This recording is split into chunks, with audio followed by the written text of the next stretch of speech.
This is Teacher M's, your teacher to the rescue. And today, we're gonna have fun learning together. But before that, let's sing our alphabet song. Are you ready? Let's get started. 1, 2, 3, 4. When we learn this sound, you'll see. Ready to read, then we will be. Alligator, bear, cat and dog, elephant, fox, goat, and hippo, iguana, dog, koala, lion, monkey, nest, otter, pig, queen, and rabbit, seal, and turtle, umbrella, then whale, and xylophone, yo-yo, zebra. It was fun and now we're done. It's great indeed, now it's time to read. Always remember, kids, recognizing the letter, knowing the sound, and learning how to write the letters are the road to literacy. This time, kids, let's look for the mystery letter. Where is that mystery letter? Let's see. What is the letter today? What is the letter today? What is the letter today? The letter is, drum roll please. It's letter G. Before we know more about letter G, let's have our story first. Let's sing. Let us have a story time, story time, story time. Let us have a story time with Teacher M's.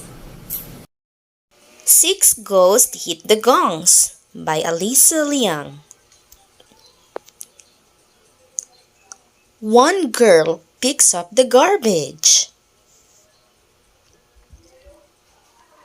2 grasshoppers play golf. 3 geese wear glasses. 4 goats fix a gate. 5 gorillas chew gum. 6 ghosts hit the gongs. In our story, kids, girl, grasshopper, gorilla, goose, goat, and ghost, what letter do they start? Good job! It's letter G. Our lesson for today, kids, is letter.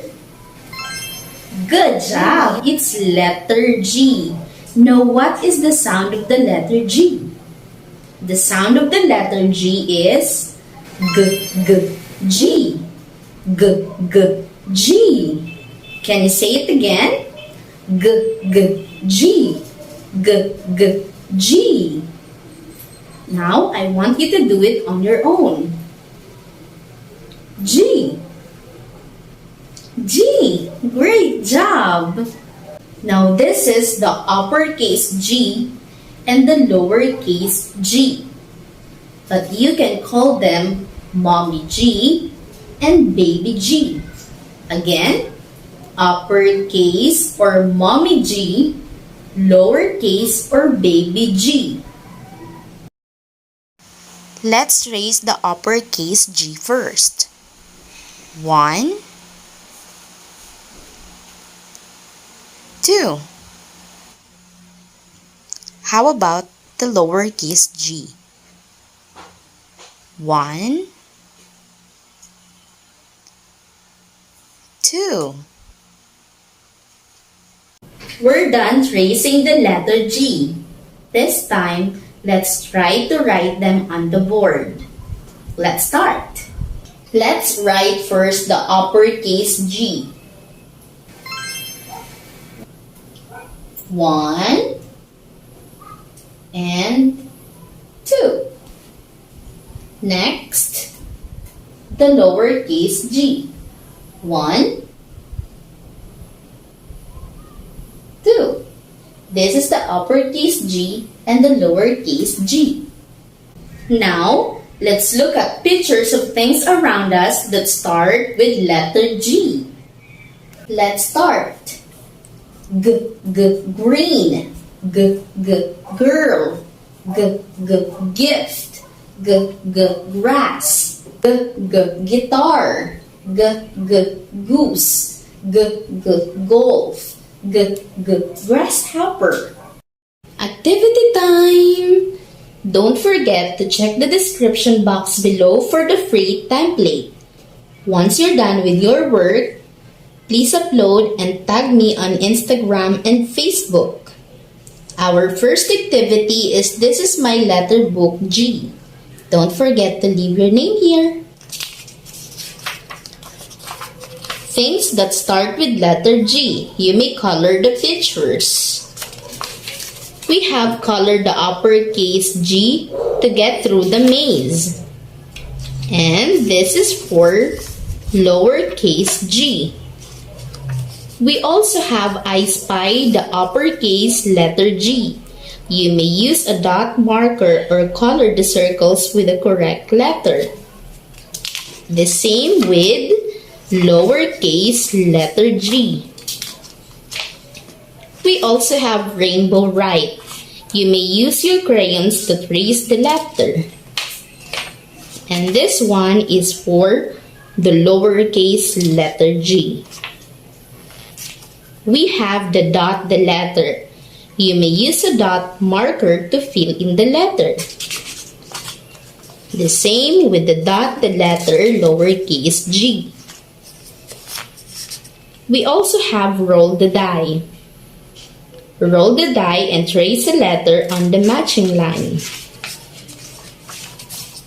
Finally, color and read. Color the pictures and read the sentences. Our last activity is letter G graph. G for giraffe. Let's start.